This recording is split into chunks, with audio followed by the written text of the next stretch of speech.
आपका एक बार फिर से, और मैं अपने 4 अगले और स्टॉक्स रखता हूँ सिर्फ एनालिसिस से। देखिए जब हम बजट को अप्रोच कर रहे हैं ना, एफएमसीजी में, जैसे कि मैं पिछले 10 दिन से कह रहा हूँ कि चार्ट्स में स्टेबिलिटी है, स्टॉक्स डे हाई पे क्लोज हो रहे हैं, क्रिटिकल एवरेजेस को पार कर रहे हैं। यहाँ मैंने कोलगेट को प्लेस किया है 2771 पे, कल डे हाई पे क्लोज हुआ, बट विद इन अभी भी उस एक चैलेंजिंग जोन में है, लेकिन एक बेस का हंट मेरे को मिल रहा है। किसने बेस क्रिएट किया है 2640, 2650, 2700 के बीच में।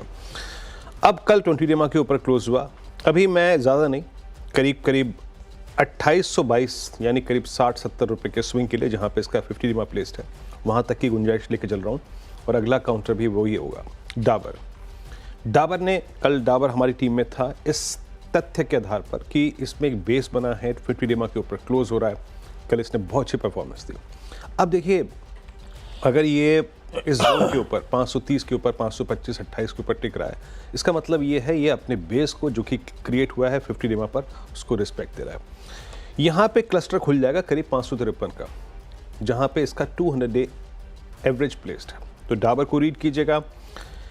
पुल बैक, एक टिपिकल पुल बैक जिसे कहते हैं ना, वो व्यू रखा है मैंने आज CESC पे। मोर देन ओवरसोल्ड 6 जनवरी को 190 का भाव था, 130 का भाव हो गया था आज से करीब 2 रोज पहले। वहाँ से पुल बैक लिया है, कल पुल बैक में इसने 10 डेमा को स्ट्राइक करने की कोशिश करी, बट अगर बाजार स्ट्रॉन्ग रहा तो इसकी शॉर्ट कवरिंग 140 से इसको करीब 149, 147 तक का सफर दे सकती है। तो अगर आप पुल बैक लोकेट कर रहे हैं तो जाके प्लीज CESC को रीड कीजिएगा।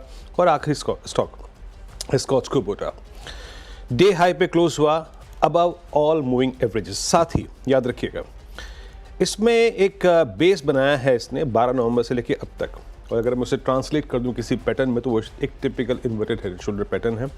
अगर ये 3600 के ऊपर अगर चलना शुरू करे अब, तो इसका अगला सप्लाई जोन परसिस्ट करता है 37-17 के नजदीक। आशीष ओके, अगले 4 स्टॉक्स में IGL इंद्रप्रस्था गैस को रडार पर रखिएगा। अपने नंबर्स के बाद वैसे इसने अच्छे मूव्स दिए, MGL के नंबर्स के दिन भी MGL से बेहतर मूव्स दे रहा था ये, क्योंकि ये अपने एक्स बोनस का इंतजार कर रहा था। तो एक्यूमुलेशन ऑलरेडी हो रहा है। इस हफ्ते आपने देखा होगा IGL आउट परफॉर्म कर रहा था अपने सारे सिटी गैस डिस्ट्रीब्यूटर्स के, उन पीयर्स को कंपेयर करें तो। पर आज एक तो पिटा हुआ स्टॉक है, गैस स्टोरीज अभी भी कई लोगों को लगता है वैल्यूएशन वाइज अट्रैक्टिव है, जैसे कल MGL की रिपोर्ट हम लोग हाईलाइट कर रहे थे। 1 for 1 के बोनस का एडजस्टमेंट प्ले आउट होगा, देखते हैं उसके बाद ट्रैजेक्टरी कैसी रहेगी। रडार पे रखते हैं, मैं रख तो ग्रीन ही रहा हूं इसको। ऐसे ही काफी पिटा है JBM ऑटो, उसका भी आज एडजस्टमेंट है। इसका तो खैर स्प्लिट का एडजस्टमेंट है, और उससे पहले कल अच्छे मूव्स ऑलरेडी बने हुए हैं, दोनों में वैसे बने हुए उसके साइज के हिसाब से उसमें भी एक्यूमुलेशन हुआ, और JBM ऑटो में भी कल बहुत अच्छी तेजी बनी है। तो सिर्फ वॉच करिएगा भाई साहब, ये रडार पे रखने वाला स्टॉक है। आज स्टॉक स्प्लिट है, मेरे ख्याल से मौजूदा फेस वैल्यू इसके शेयर्स की 2 रुपए है, 1 रुपए पे लेके आ रहे हैं। इरकॉन इंटरनेशनल बजट से, हालांकि ऑर्डर बुकिंग तो बड़ी फीकी सी थी जो ऑर्डर अनाउंसमेंट है, पर मैंने कहा चलो बजट से भी जोड़ देंगे। रडार पे आज सेकंड हाफ में स्टोरीज आएंगी जरूर, और ये सब बहुत बढ़िया करेक्टेड स्टोरीज है। इरकॉन एक JV को, इनका एक जॉइंट वेंचर था जिसको एक लेटर ऑफ अवार्ड मिला है 631 करोड़ के ऑर्डर्स का, पर उस 631 करोड़ में से अगर इरकॉन का शेयर निकालेंगे तो 164 करोड़ के आसपास आएगा। तो 164 करोड़ रुपए का ऑर्डर मिला, ऐसा कहिए। इरकॉन रडार पे रख लीजिए।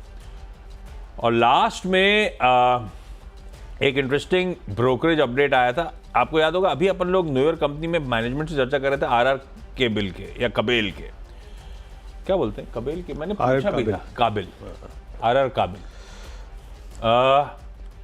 मैनेजमेंट खैर आउटलुक के कुछ कंसर्न्स थे जो उन्होंने हाईलाइट करे, आउटलुक को लेके वो बुलिश थे, और ऐसी रिपोर्ट्स भी हाईलाइट कर रही है। मेरे ख्याल से HSBC की रिपोर्ट है जो आपकी स्क्रीन्स पर आएगी RR काबिल को लेकर।